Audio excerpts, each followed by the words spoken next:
Friends, আন এটা নতুন ভিডিঅ'লৈ আপোনালোকৰ ওচৰত আকৌ মই আহি গ'লোঁ। আজি মই ভাবিছোঁ আমৰ জুচ বনাওঁ। যিহেতুকেতো আমৰ বতৰ, গতিকে বতৰৰ ফল বতৰত খাব লাগে নহয় জানো। সেইকাৰণে মই ভাবিলোঁ আজি আমৰ জুচটো বনাওঁ আৰু ভিডিঅ' এটাও কৰোঁ, লগতে আপোনালোককো দেখাই দিওঁ। তেতিয়াহ'লে আহক পলম নকৰি ভিডিঅ'টো আৰম্ভ কৰোঁ।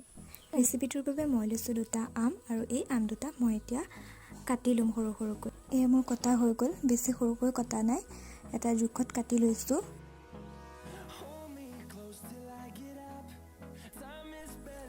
এতিয়া ল'ম মই এই কাপটোৰ জোখৰ অলপ গাখীৰ আৰু লৈছোঁ এয়া আধা বাতি চেনি, পূৰা ফুলকৈ লোৱা নাই যিহেতু আমটো মিঠাই খাবলৈ। আৰু মই এয়া কাজু আৰু ডালচেনি লৈ লৈছোঁ। মই যিহেতু এতিয়া গোটেইখিনি মিক্সিত মাৰি ল'ম, সেয়েহে মই এই আমখিনি ইয়াত দি দিম।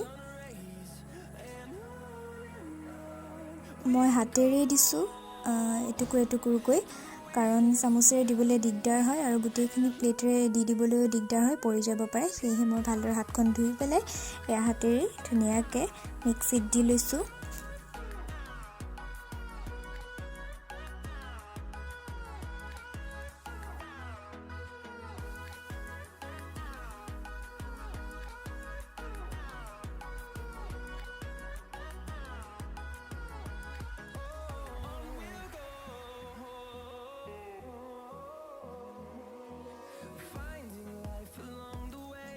এতিয়া মই এই গাখীৰখিনিও ইয়াতে এড কৰি দিম।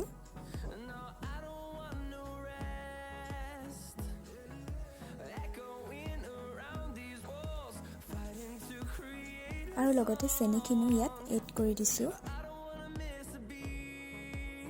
এইখিনি মই এতিয়া মিক্সিত ভালদৰে মাৰি ল'ম। এয়া আমাৰ মিক্সিত মৰা হৈ গ'ল। আমাৰ milk shake, mango' milk shake ready হৈ গ'ল।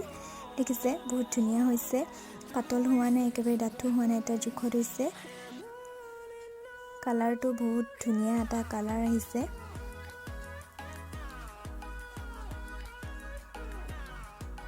এতিয়া মই কাজু আৰু ডালচেনিখিনি ইয়াতে দি দিছোঁ, দি গোটেইখিনি একেলগে এবাৰ মিহলি কৰি ল'ম।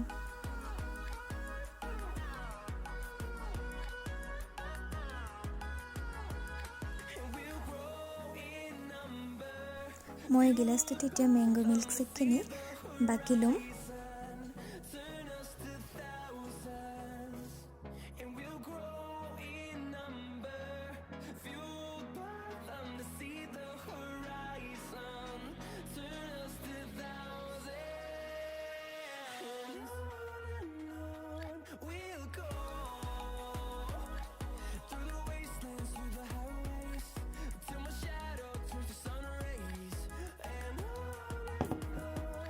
মই এতিয়া ইয়াত মিক্সিত পিহি লোৱা ডালচেনিখিনি দি দিছোঁ। ডালচেনি গোটা হৈ থাকিলে খাওঁতে অলপ দিগদাৰ হয় বা খাবলৈ বেয়া লাগে, সেয়েহে মই এইখিনি গুড়ি কৰি পেলাই ইয়াৰ ওপৰত দি দিছোঁ। আৰু লগতে কাজুখিনি সৰু সৰুকৈ কাটি লৈছিলোঁ আৰু সেইখিনি এতিয়া মই ইয়াৰ ওপৰত দি দিছোঁ।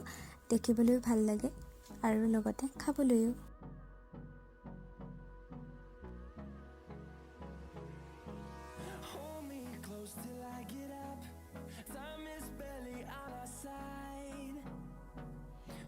এয়া আমাৰ কমপ্লিটকৈ মেংগ' মিল্ক শ্বেক ৰেডি হৈ গ'ল। যদি ভিডিঅ'টো চাই ভাল পায় তেতিয়াহ'লে এটা লাইক আৰু কমেণ্ট কৰি জনাব কেনেকুৱা পালে, আৰু মোৰ চেনেলটো ছাবস্ক্ৰাইব কৰি দিব। লগতে এইটো এবাৰ নিশ্চয় ট্ৰাই কৰি চাব বুলি আশা থাকিলে। ধন্যবাদ।